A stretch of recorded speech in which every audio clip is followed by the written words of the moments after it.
છે. મારા દીકરાએ આરતી આપી. જો તમને માઠું લાગ્યું હોય તો તે બદલ તમારી પાસે માફી માંગુ. અરે હાય હાય હાય હાય! આ સાસરિયા તો બધી બમને હશે, પણ હું આ મારા નસીબમાં તો પથરા લખાણા છે, પથરા. જાય છે કે નહીં હવે જઈએ છીએ. હું આ ગણી વેલા બધાય કડવા, આ હલકા કુળના બધાય હલકા. નીચ નફટ બેશરમ હલકટ. કઈ જ ના કહે બેટા.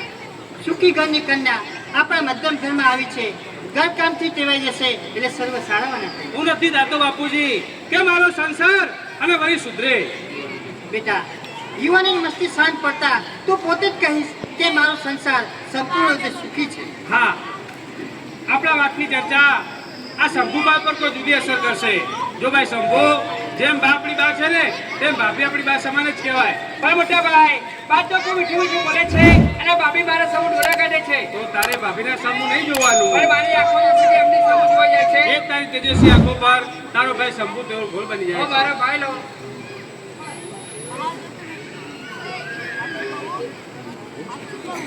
આ ભાઈ બહેનની પ્રીત, આ ભાઈ બહેનના હેત એક દિવસ આ ઘરને લોક કહાની બનાવશે. ના બને પિતાજી. શું ઉચ્ચ બ્રાહ્મણનું કુટુંબ અને લોક કહાની બને ખરી? કેમ ના બને બેટા? બ્રાહ્મણે વેદો રચ્યા, પુરાણો રચ્યા. એ બ્રાહ્મણનું ઘર શું લોક કહાની ના બને? અરે બને રે તો પૃથ્વીના પગ પર ધ્રુજી જાય. જરૂર તું છે. સૃષ્ટિના સર્જનહાર મોગા મુડે કહે છે કે આ તો બ્રાહ્મણનું ઘર કે હર હર કર્યું. ધીરજ બેટા, શંભુના લગ્ન થઈ જશે એટલે સર્વ સારાવાના થઈ જશે. હું નથી ધારતો બાપુજી કે મારો સંસાર હોય સુધરે. તમે સંપૂર્ણ પુરાની પૂરા 2 વર્ષથી વાતો કરો છો, પરંતુ તમે એના લાયક કઈ કન્યા શોધી છે ખરી? હા, વિચાર કરું છું અને વિચાર કરવા જેવો છે. કારણ કે દુઃખી ઘરની કન્યા લાવી અને પૂરેપૂરો પસ્તાઈ ગયો. હા, તો હવે ગરીબ ઘરની કન્યા લાવો અને એની જિંદગી બગાડો. આ શું કે બદરા? હવે તમારા બાપુજીની મર્યાદા પણ નથી જાણતી. એ આ નાનકડા ઘરમાં છાતી સુધી કૂટો તાણીને ત્યાં સુધી ફરું. એક તો રહેવા માટે ઓરડા બે, એક ઓરડામાં તમારા પિતાજીના દેવી સ્થાપના, બીજા ઓરડામાં તમારા નાની બેનના ઢીલા અને બેસવા માટે રહી એક ઓસરી. એમાં બેને હિંચકા વગર તો ચાલે જ નહીં. વાતમાં મારી બેને તારું શું બગાડ્યું છે કે તું એની પાછળ ધોકોને ધડકી લઈને પડી છે? લોકોને ધરતી લઈને હું એના પાછળ પડી છું કે એ મારા પાછળ પડી છે? હજુ તો મોઢામાં દૂધિયા દાંત પણ નથી ઉગ્યા, ત્યાં તો આખા ગામમાં ગુણ ગાતી ફરે છે. ભાભી તો આવી છે, ભાભી તો તેવી છે, ભાભી તો ડાકર છે. કેમ જાણે આતાની હંગાતીને ભરખી ના લીધી હોય. જુબાનને છૂટ મૂકતા પહેલા મારા બાપુજીની મર્યાદા જાણો. આ સાસુ સસરે કપાળ ના જોવે એનું નામ મર્યાદા. વાહ મર્યાદા વાહ! આ મર્યાદા તારા બાપનું ખોલું 5મા પૂછાય સાબિત કરી બતાવે છે. એ ખબરદાર હો, જો મારા બાપનું નામ લીધું છે તો આ મારા જેવો રતન, બહુ સારું. આ મારા જેવું રતન આ તમારા ઘરમાં દીધું. નહીં તો આ ગરીબ ઘરમાં દીકરી દે કોણ? આખો દિવસ કામ કામ ને કામ. ઘર કામમાંથી નવરા પડીએ એટલે ખેતરે કામ. જાણે ગાયો ભેંસોના દૂધ હું એકલી ના પીતી હો. અરે પણ તને કોણ કહે છે તારે ખેતરે આવવાનું? એ હું ના આવું તો મારા બાપ આવશે. અરે બાપુજી નાનપણથી સાથી રાખ્યો છે, તારે ખેતરે નહીં આવવાનું. સાથી પર મારી વિશ્વાસ કેટલો? અડધું એના ઘેર, અડધું આપણા ઘેર. નવાઈની વાત છે બધા. તારી જુબાન આમ પણ બોલે છે, તારી જુબાન તેમ પણ બોલે છે. ભગવાને જાણે તને કરતી વખતે કઈ માટી વાપરી છે. એ તમાર કરતા ઉજળી માટી વાપરી. બસ આ ટકરામાં મારે ના ઊભું રહેવું જોઈએ. બેટા, હું જઉં છું દેવ દર્શને અને મારું હા, દેવ દર્શને જાઓ. દેવ દેવલા તમારી રાહ જોતા હશે. આ વહુને લાવતા તો લાવ્યા, પણ વહુના વેણ છે ને કરવા વખ જેવા લાગે છે. બેટા બાપા, સમાજ વિશ્વના પંડિતના ખોરાક તમે હલકું પાડી રહ્યા છો. હું હલકું પાડું છું કે તમે ભેગા થઈને બધા હલકું પાડો છો? હવે દીકરીની વાત હું બધું છું. દીકરી તો બોલે એનું કઈ ઘણી ઘણી ગાંઠે ના એ બતાવે. ખાય છે તો થાળી ભરીને. ઘરમાં જાઓ અને કામે લાગો જાઓ. એ જઈએ છીએ. કામ તો અમારે લમડે લખાયા છે ને. મુવા ગળવી વેલા બધાય કડવા. આ હલકા કોનો બધાય. જાય છે કે નહીં હવે? બાપુજી, તમે શા માટે જો પિંજરમાં પડો છો? એ શિખામણનો કોઈ ઓળો જ કાઢે છે. થોડો સમય પછી મારી બેટા જાત્રાએ જવું છે અને તમે અને શંભુ યાત્રાએ જવાનો પ્રબંધ કરી રાખજો બેટા. હા, પછી તમે જાઓ અને તમારું ઘર સંસાર જાણે. હું તો જઉં છું દેવગઢ. ઠીક છે. તે અંતરની છાને સસરીએ ગમતું નથી કહો કોને વાતી અંતરની છાને સસરીએ ગમતું નથી ગયું બચપણ ને આવી જુવાની સસરીએ ગમતું નથી કહો કોને વાતી અંતરની છાને સસરીએ ગમતું નથી.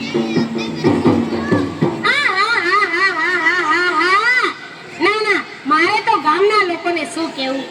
આખો દિવસ મારા ધણીની નિંદા કરતા હોય છે. રતનનો વર તો આવો છે, રતનનો વર તો તેવો છે, રતનના વરમાં તો અક્કલ નથી. પણ હું એમ કહું છું કે આ જાજી અક્કલ વાળા ભૂલ નહીં કરતા હોય. ના પાડતો હતો, મારા બાપુજીને હું ના પાડતો હતો કે આપણી દીકરીને આવા જમાઈના હાથમાં હાથ નથી આપવો, તો બાપુજીએ મારી વાત માની નહીં અને તને ખાડામાં નાખી. ભાઈ, હવે સાકરના શીરા ગળાએ ગળા અને ભવના પનારે પડાએ પડ્યા. હવે તારા આશીર્વાદથી અમારા સંસારનું ગાડું આગળ ચાલે એટલે બસ. શું થોડ તમારા સંસારનું ગાડું આગળ છે કે લખણ સીધા નથી?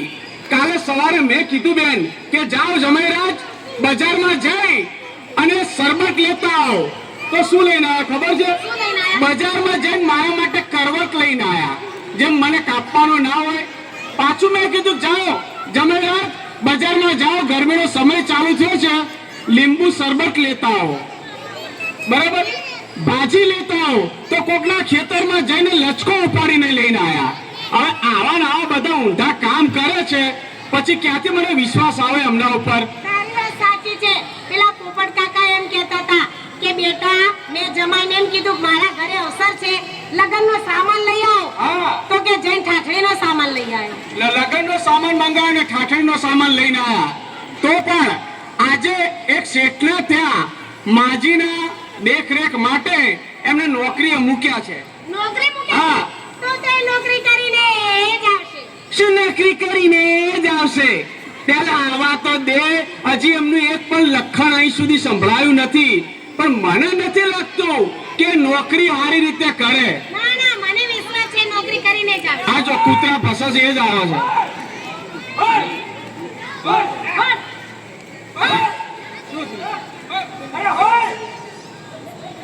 એ કૂતરું ગયો જાપા બાર. શું થયું? પૂંક મારે પૂંક. શું કરવા ફૂંક મારીએ? શું થયું છે? દેખાતું નહીં કૂતરું કર્યું? એ કૂતરું કર્યું તો લોહી કેમ નથી નીકળ્યું? તે લોહી ક્યાંથી નીકળે? કૂતરું બચારું મોખું હતું.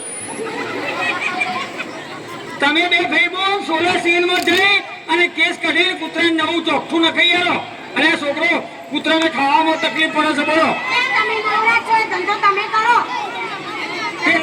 પેલા નંબરના પ્રણામ મારી વાલી વાલી રતનને. બીજા નંબરના પ્રણામ ગલ્લાજીને. ગલ્લાજી શું કહેવાનું? સાળાજી. છાલાજી.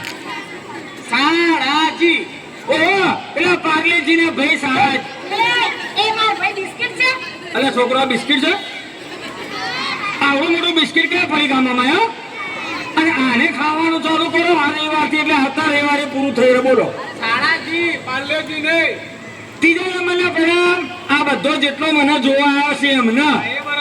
ચોથા નંબરના પ્રણામ તમારા બેવાની પેલી ગંધાતી ડોશી છે ને એના.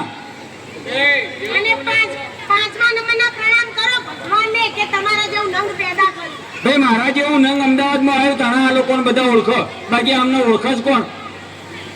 બોલો શ્રી અંબે માતા કી. મહેરબાની કરીને બધા શાંતિ રાખો, બધા પોતપોતાની જગ્યાએ લઈને બેસ. નોકરી?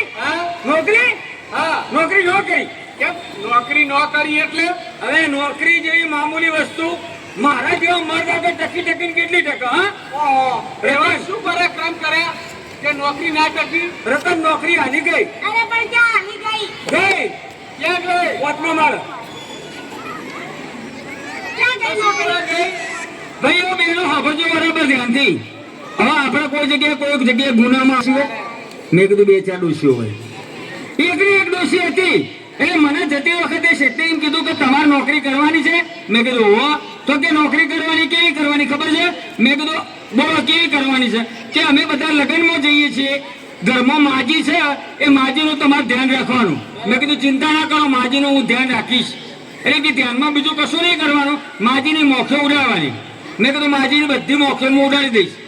તમને હું વાત કરું ગલ્લાજી, શેઠ હા એ પાર્લેજી એ તો જતા રહ્યા, શેઠ તો લગ્નમાં જતા રહ્યા. આખા ઘરની અંદર હું ડોશી બે વધ્યા. બરાબર. જતી વખતે શેઠને માજીને 1 કિલો જલેબી આપી હતી. પછી બેઠી બેઠી માજી 1 કિલો જલેબી ઝાપોટી ગઈ, પણ મને કીધું કે તારે તો ખાવું છે એમ. બોલો એ તમારા માટે લાયા હતા તમને કે એ કોકરા કોણ મારે લે નહીં હતી જલેબી ખાઈને કદાચ કાલ માજી મરી જાય તો જવાબ કોણ આપે? એ બાજીને જવાબદારી તો હાચવાની, કોઈ જલેબી ખાવાની જવાબદારી અરે મેં કીધું જલેબી ખાટી છે કે ઉનાળામાં ખરાબ થઈ ગઈ છે કે મીઠી છે કેવી છે? તેમ મેં પેલો કાગળ પડ્યો તો ને વધ્યો તો એ આમ કર્યા આમ કઈ ચાટ્યો, પણ જલેબી મીઠી હતી હો. મીઠી જ હોય એ જલેબી તીખી ના હોય. પછી રતન એક બીજી મજાની વાત તને કહી દો. જેવો જમણવારનો પ્રોગ્રામ પૂરો થયો ને એટલે સીધો રાસ ગરબાનો પ્રોગ્રામ ચાલુ થઈ ગયો. બોલ એટલે માજી રાસ ગરબા રમતા હતા. બોલો 80 વર્ષની ડોશીને હારી કે માજી રાસ ગરબા રમતા હતા? એટલે માજી રાસ ગરબા નતા રમતા, પણ માજી પેલી જે જલેબી ખાધી ને એ કપાળે ચોટાડી, નાકે ચોટાડી, મોઢે ચોટાડી, બધા આડાવડી ચોટાડી ને તેના આજુબાજુ બધી માખીઓ ગરબા રમવા માટે આવી હતી. એ રતન, હું તને એક વાત તો કહેવાનું ભૂલી ગયો. તને ખબર છે માજી મોઢેથી જલેબી ખાધી અને માજી મોઢેથી જલેબી ખાધી અને નાકમાંની આઈસ્ક્રીમનો બે ફેક્ટરીઓ ચાલતી હતી. બોલ આ બાજુથી હેવમોનનું આઈસ્ક્રીમ આવતું હતું અને આ બાજુથી અમૂલનું આઈસ્ક્રીમ આવતું હતું. તમે ટેસ્ટ કરો તો એક ટોક્કર ભરીને લાવ્યો છું ને ફ્રીઝરમાં રાખ્યું છે. ઠંડુ થાય ને એટલે બધે વેચજો પાછા. તમે જ લાયા છો, તમે જ ખાઓ તમારા માટે. પછી એવું બન્યું કે માજી પેલી